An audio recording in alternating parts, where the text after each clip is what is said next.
À 0h50 le 19 mai 1944, le commandant de corvette Walton Pendleton se tenait dans le centre d'information de combat exigu de l'USS England, observant son opérateur sonar suivre un contact se déplaçant à 6 nœuds sous les eaux noires au nord de Bougainville. 37 ans, première patrouille de guerre en tant qu'officier commandant, 0 destruction de sous-marins. La marine impériale japonaise avait stationné 7 sous-marins en ligne de reconnaissance à travers la route vers les Mariannes. L'England était un destroyer d'escorte de classe Buckley, 77 pieds plus court qu'un destroyer de flotte. La moitié de l'équipage construit pour un seul objectif, la chasse aux sous-marins.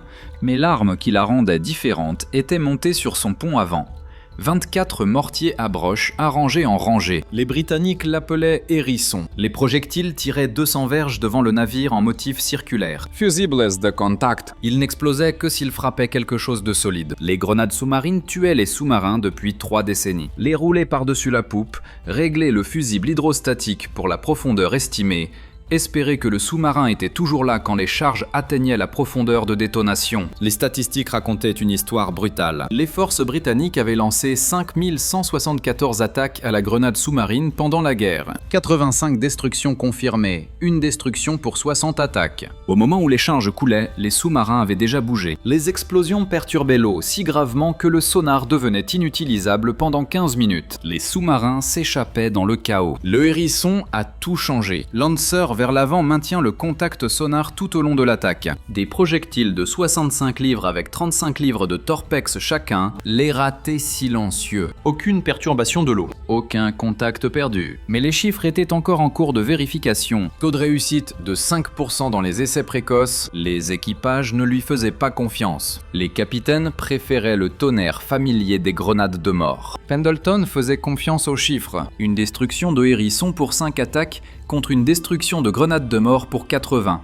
Les mathématiques étaient simples. L'unité radio de la flotte du Pacifique avait décodé la transmission du sous-marin japonais I-16 4 jours plus tôt. Destination Bougainville. Heure d'arrivée, 22h le 19 mai. Le renseignement était parfait. L'England et 2 navires sœurs s'étaient positionnés le long de la route de l'I-16. Maintenant, le contact était réel. Si vous voulez voir si la nouvelle arme de Pendleton a réellement fonctionné contre les sous-marins japonais, appuyez sur le bouton j'aime maintenant et abonnez-vous, car ce qui se passe ensuite est dingue.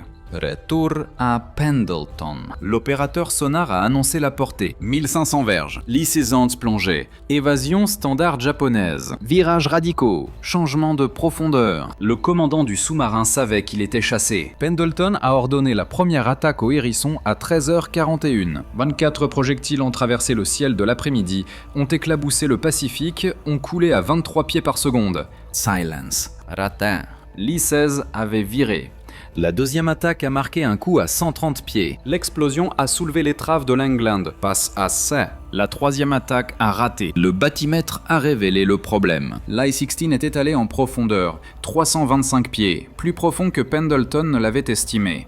Quatrième attaque, l'I-16 a viré à l'intérieur du motif. Un autre raté, 14h33. Cinquième attaque, 4 détonations. Puis 6. Une énorme explosion sous-marine a suivi. L'explosion a soulevé la poupe de l'England complètement hors de l'eau, a jeté les marins à terre. 20 minutes plus tard, les débris ont commencé à remonter à la surface. Pétrole, bois, tissu. L'I-16 avait disparu.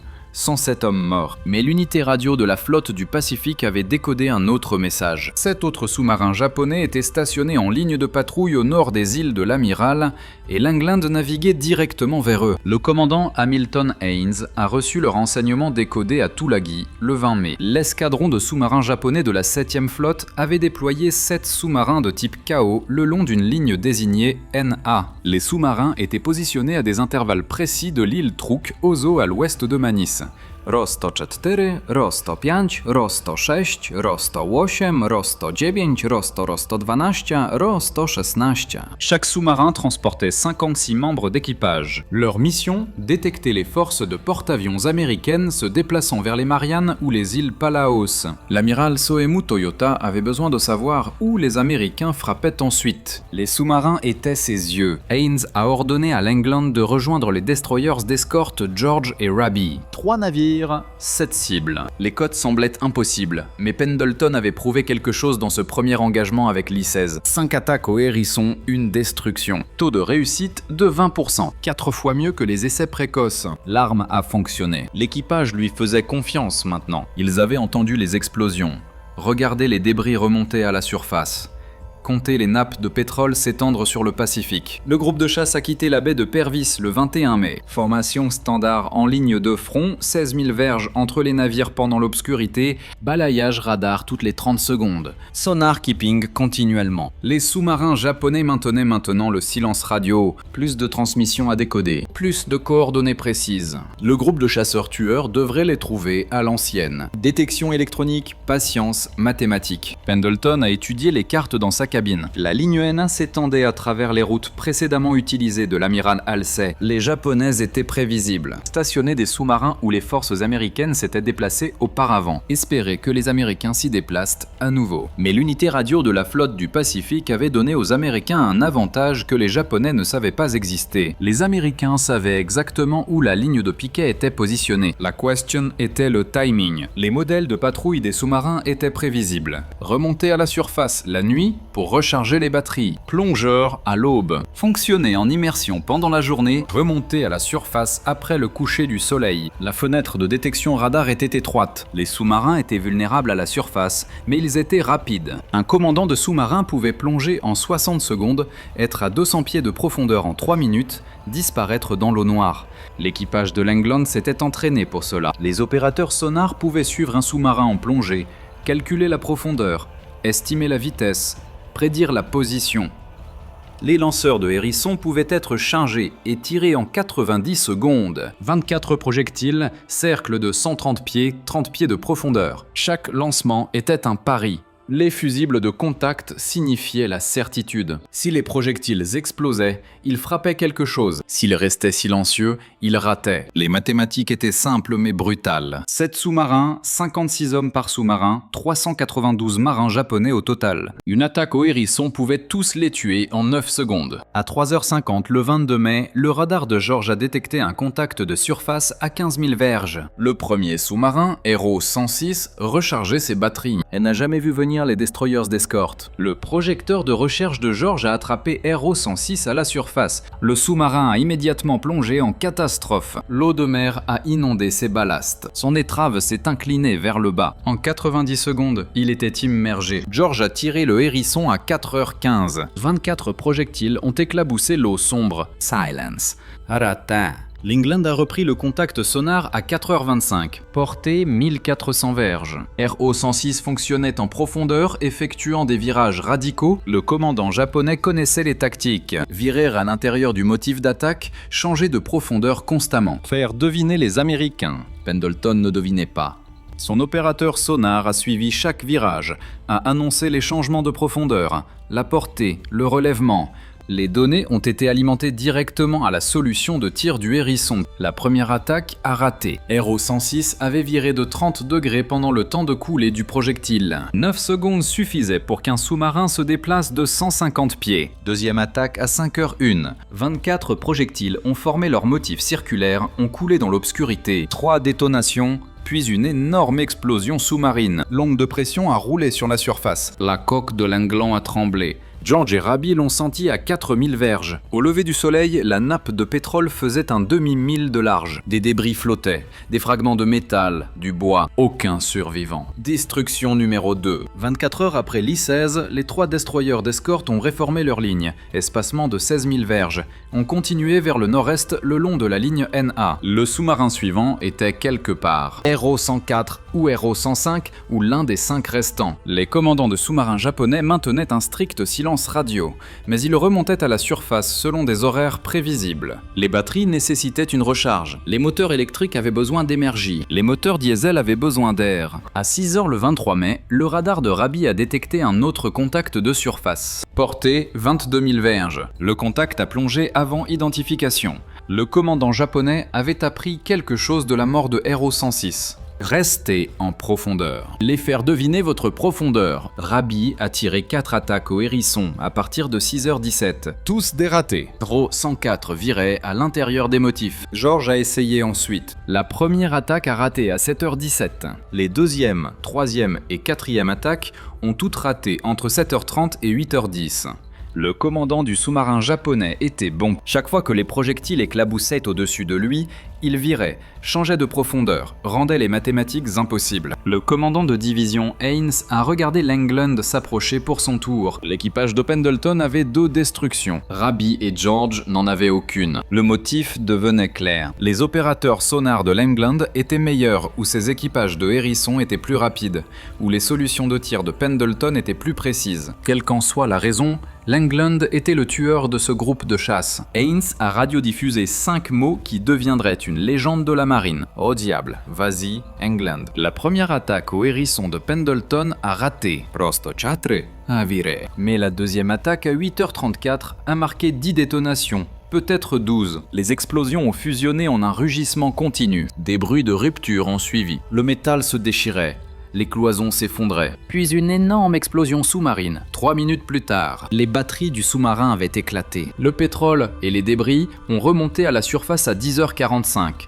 Destruction numéro 3. 72 heures. 3 sous-marins. 163 marins japonais morts. Et l'England avait encore 4 cibles devant elle. À 1h20 le 24 mai, le radar de George a détecté RO 116 à la surface. Portée 15 000 verges. Le sous-marin a plongé à 1h30. L'England a établi le contact sonar à 1h50. Le motif se répétait.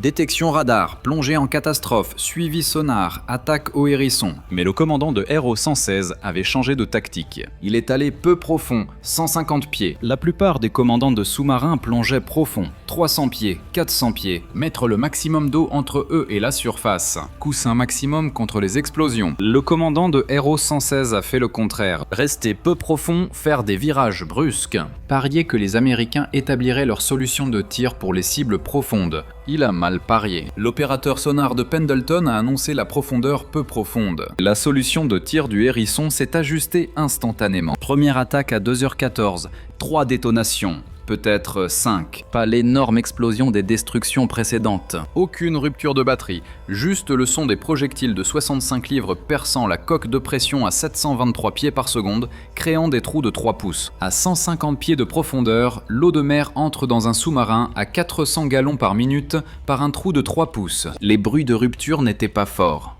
Juste le gémissement du métal sous pression. Le sous-marin s'est enfoncé plus profondément. Plus de trous signifiait plus d'eau. Plus d'eau signifiait plus de poids. Plus de poids signifiait plus profond. À 300 pieds, la pression augmentait. Plus d'eau s'infiltrait. La température à l'intérieur montait à 200 degrés. 300 degrés. Les poumons de l'équipage brûlaient. En 6 minutes, tout le monde à bord était mort. Le sous-marin a continué à couler. Le pétrole et les débris ont remonté à la surface à 7h02 après le lever du soleil. Petite quantité. La nappe de pétrole s'est étendue au cours des 24 heures suivantes. Plusieurs miles carrés. 56 autres marins japonais disparus. Destruction numéro 4. 5 jours, 4 sous-marins. La nouvelle a atteint l'amiral Ernest King au département de la marine à Washington, chef des opérations navales, l'homme qui commandait chaque navire de la marine américaine. King a lu les rapports d'action. On destroyait d'escorte, 4 destructions confirmées, 5 jours en utilisant une arme que la plupart des capitaines ne faisaient pas confiance. King a envoyé un message à la 3e flotte. Simple, direct. Il y aura toujours un England dans la marine américaine. La phrase s'est propagée dans la flotte du Pacifique en quelques heures. L'England devenait célèbre, mais la célébrité attirait l'attention, et l'attention apportait de nouveaux ordres. Le 25 mai, l'amiral Halsey voulait que l'England soit retiré de la chasse aux sous-marins, réaffecté au devoir d'escorte de porte-avions. Trop précieux pour risquer. 4 destructions rendaient son équipage expérimenté. Les équipages expérimentés étaient rares. Protège l'atout. Le commandant Haynes a refusé. 3 sous-marins restaient sur la ligne NA. Ro 105, Ro 108, Ro 109. L'England avait tué 4 en 5 jours. Les mathématiques disaient qu'elle pouvait tuer les 3 restants en 3 jours de plus. La retirer maintenant et la mission restait inachevée. Les sous-marins japonais continueraient à signaler les mouvements de la flotte américaine. L'avantage du renseignement serait perdu. Mais le voit Halsey a accepté une patrouille de plus. À 23h03 le 26 mai, Raby a obtenu le contact radar sur RO 108 à 15 000 verges, 110 000 nautiques au nord-est du port de Sidler. Le sous-marin a plongé. L'England a obtenu le contact sonar à 1650 verges. Le commandant japonais a commis la même erreur que RO 116 et resté peu profond, a effectué des virages radicaux, a cru que les Américains ne pouvaient pas le suivre. L'équipage de Pendleton avait suivi 4 sous-marins avant celui-ci. Il connaissait chaque tactique d'évasion, chaque changement de profondeur, chaque motif de virage. Raby s'est avancé pour le coup fatal, mais a raté avec le hérisson. Le commandant de division Haynes a donné l'ordre à nouveau. Vas-y, England. 23h23. L'England a commencé l'attaque au hérisson sur RO 108. 4 projectiles ont frappé, peut-être 6. Les explosions se sont succédées si rapidement qu'elles ressemblaient à une seule. RO 108 s'est désintégré immédiatement. Pas d'infiltration lente, pas de coulée progressive, le trou de pression a éclaté à plusieurs points simultanément. Le sous-marin s'est effondré. 56 hommes sont morts en moins de 3 secondes, plus vite qu'ils ne pouvaient traiter ce qui se passait. Destruction numéro 5. 6 jours, 5 sous-marins, 279 marins japonais morts. Au quartier général de la marine impériale japonaise à Tokyo, l'amiral Toyota a examiné les rapports de patrouille. 7 sous-marins déployés sur la ligne NA. 5 sous-marins disparus. Aucun appel de détresse. Aucune transmission d'urgence. Juste le silence. Un sous-marin toutes les 24 heures. Le motif était évident. Quelque chose tuait ces sous-marins. Quelque chose de rapide, quelque chose de précis, quelque chose que les commandants de sous-marins ne pouvaient pas éviter. Toyota a émis de nouveaux ordres aux sous-marins restants. RO 105 et RO 109 ont reçu la transmission le 27 mai. Nouvelle profondeur de patrouille, 400 pieds minimum. Nouveau protocole des surfaces. Aucune recharge de batterie sauf si absolument nécessaire. Nouvelle tactique d'évasion. Fonctionner silencieusement à la première détection. Aucune manœuvre radicale. Les manœuvres radicales faisait du bruit. Le bruit donnait aux opérateurs sonars de meilleures données de suivi. Les Japonais apprenaient, mais ils apprenaient des erreurs des morts. L'England, George et Raby ont continué vers le nord-est. La ligne NA avait 2 sous-marins restants. Quelque part dans 3000 miles carrés d'océan, les Américains avaient l'avantage. L'unité radio de la flotte du Pacifique interceptait toujours les transmissions japonaises. Chaque message radio donnait des données de position. Chaque rapport de position révélait les modèles de patrouille, mais la situation tactique changeait. 5 destructions avaient épuisé les munitions de hérisson de l'England. Chaque attaque tirait 24 projectiles. 5 attaques signifiaient 120 projectiles dépensés. L'England transportait 240 cartouches au total. Elle avait 120 restants. 5 attaques de plus. Peut-être 6 si l'équipage était prudent. Et les sous-marins japonais s'adaptaient. Le 30 mai, George a détecté RO 105 au radar à 21h45. Le sous-marin a plongé immédiatement, mais cette fois le commandant japonais a fait quelque chose de différent. Il est allé en profondeur, 400 pieds, puis a arrêté tous les moteurs. Silence complet, aucun bruit d'hélice, aucune vibration de machinerie.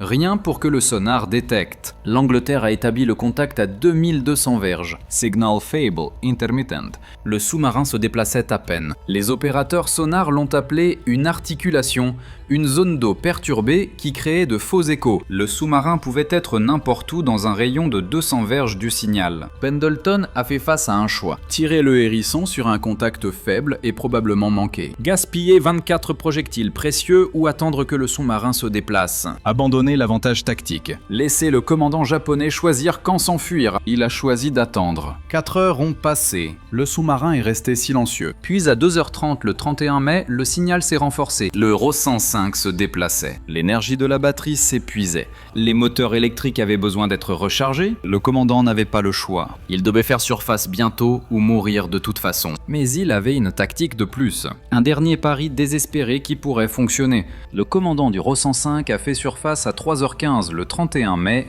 mais pas où l'Angleterre s'y attendait. Le sous-marin avait dérivé avec le courant pendant ces 4 heures silencieuses. S'était déplacé de 3000 de sa dernière position connue. Le radar de George l'a repéré à 13 000 verges. Mauvaise direction, mauvais relèvement. Le groupe de chasse avait cherché dans la mauvaise zone de grille. Au moment où l'Angleterre s'est tournée vers le nouveau contact, le RO 105 avait déjà plongé en catastrophe. Le commandant japonais s'était acheté 90 secondes de recharge de batterie, 90 secondes de temps de moteur diesel, assez pour ajouter 10% de puissance à ses batteries épuisées, assez pour s'enfuir. L'Angleterre a établi le contact sonar à 3h45. L'Euro 105 fonçait en profondeur et rapidement, sinueux, se dirigeant vers le nord-est, loin du groupe de chasse. Le commandant japonais était bon, peut-être le meilleur auquel ils avaient fait face. Il avait étudié les attaques précédentes, appris des 5 sous-marins morts, savait que rester en profondeur et foncer rapidement rendait les attaques au hérisson difficiles. Le problème était mathématique. Les projectiles du hérisson coulaient à 23 pieds par seconde. À 400 pieds de profondeur, les projectiles prenaient 17 secondes pour atteindre la profondeur cible. En 17 secondes, un sous-marin se déplaçant à 6 nœuds parcourait 170 pieds. La solution de tir nécessitait de prédire où le sous-marin serait en 17 secondes. Prédire mal, et le motif circulaire manquait complètement. La première attaque au hérisson de Pendleton à 4h05 a manqué de 200 pieds. L'Euro 105 avait viré pendant la descente des projectiles. Deuxième attaque à 4h23 a manqué de 100 pieds. Meilleure prédiction, mais toujours mauvaise. Le sous-marin variait sa vitesse, 6 nœuds, puis 4 nœuds, puis 6 nœuds à nouveau, rendant les mathématiques impossibles. L'Angleterre avait tiré 48 projectiles. 120 moins 48 égale 72 projectiles restants. 3 attaques de plus, peut-être 3,5 si l'équipage chargeait soigneusement. 3 autres chances de tuer l'Euro 105 avant que les munitions ne s'épuisent. Le commandant de division Haynes regardait depuis George. Cet engagement était différent. Les 5 sous-marins précédents étaient morts rapidement. 2 attaques, 3 attaques maximum. L'Euro 105 avait survécu à 2 attaques,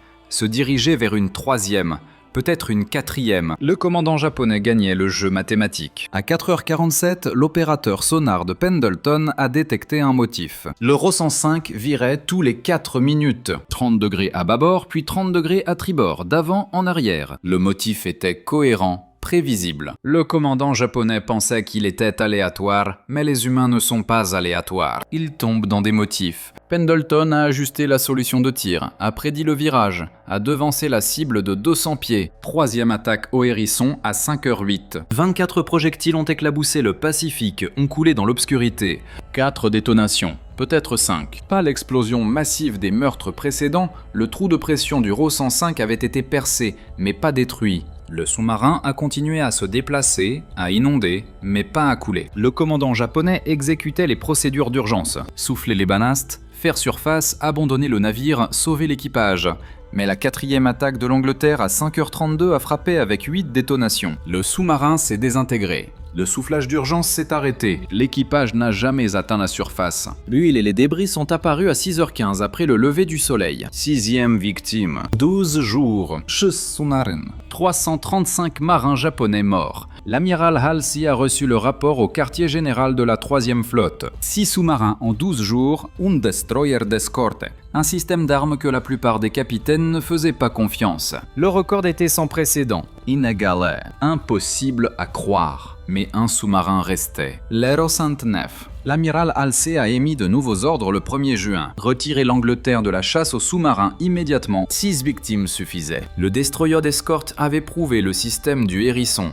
L'avait prouvé au-delà de tout doute. Chaque destroyer d'escorte de la flotte du Pacifique recevrait une formation mise à jour, des tactiques mises à jour, des solutions de tir mises à jour basées sur les rapports d'action de l'Angleterre. Mais l'Euro 109 n'a jamais été trouvé. Le sous-marin avait reçu l'avertissement de Toyota après la mort du Euro 108, avait abandonné sa station de patrouille, avait foncé en profondeur et en silence vers Truk. Il a survécu à la guerre, s'est rendu en août 1945. Son équipage a appris le massacre de la ligne NA des mois plus tard. A appris que 6 de leurs sous-marins frères avaient été détruits en 12 jours par un navire utilisant une arme dont ils n'avaient jamais entendu parler. La citation d'unité présidentielle est arrivée en juillet, l'un des 3 destroyers d'escorte seulement à recevoir l'honneur pendant toute la guerre. La citation se lisait simplement « Pour l'héroïsme extraordinaire en action contre les sous-marins japonais ennemis », les mots ne capturaient pas ce que l'équipage de l'Angleterre avait réalisé. Les mathématiques l'ont fait.